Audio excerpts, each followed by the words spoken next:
അപ്പം അതിൻ്റെ ആവശ്യമൊന്നുമില്ല. കേരളത്തിലെ ജനങ്ങൾക്ക് ബോധ്യമായി.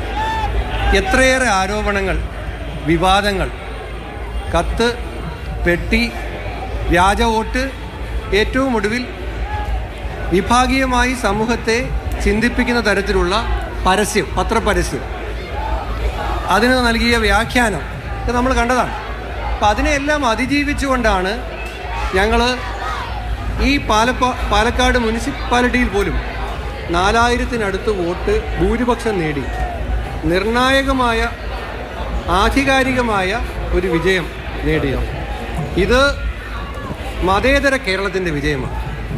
ജനങ്ങളെ ഏതെല്ലാം രൂപത്തിൽ വർഗീയമായി ഭിന്നിപ്പിച്ച് തെറ്റിദ്ധരിപ്പിച്ച് കോൺഗ്രസ് നേതാക്കളുടെ യുവ കോൺഗ്രസ് നേതാക്കളുടെ പ്രതികരണമാണ്. ഇത് കോൺഗ്രസിനെ സംബന്ധിച്ച് സംസ്ഥാന വ്യാപകമായി ആഹ്ലാദിക്കാൻ, ആനന്ദിക്കാനുള്ള ദിവസമാണ്. കാരണം വയനാട്ടിലും പാലക്കാടും, അതെ, വയനാട്ടിലും പാലക്കാടും, അതിൽ പാലക്കാട്ടെ വിജയം രാഷ്ട്രീയമായി വമ്പൻ വിജയമാണ്. BJP-യുമായി ഡയറക്റ്റ് ഫൈറ്റ് ഉണ്ടായിരുന്ന ഒരു മത്സരത്തിൽ BJP-യുടെ വോട്ട് 12,000 വോട്ട് കുറയുന്നു. 18,724 വോട്ടിന് കോൺഗ്രസ് വിജയിക്കുന്നു. അമ്പരപ്പിക്കുന്ന വമ്പിച്ച വിജയം. ദ്വിമുഖ പോരാട്ടമാണ് പാലക്കാട് നടന്നത്. വോട്ടിന്റെ കാര്യത്തിൽ BJP-യുമായുള്ള പോരാട്ടം, രാഷ്ട്രീയമായി LDF-യുമായുള്ള പോരാട്ടം.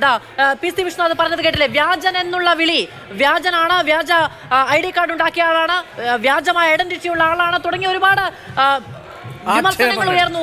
KPM-ലെ ഒരു രാത്രി മുഴുവൻ നീണ്ട നാടകീയത നമ്മൾ കണ്ടതാണ്. അതിനൊക്കെ ഒടുവിൽ നീല ട്രോളിയുമായിട്ടാണ് UDF പ്രവർത്തകർ അവിടെ ആഹ്ലാദ നൃത്തം ചവിട്ടുന്നതെങ്കിൽ നിയമസഭയിലേക്ക് ട്രോളിയും ഉയർത്തിപ്പിടിച്ച് രാഹുൽ മാങ്കൂട്ടത്തിൽ ആദ്യ ദിനം പോകുമോ എന്ന് കണ്ടറിയാം.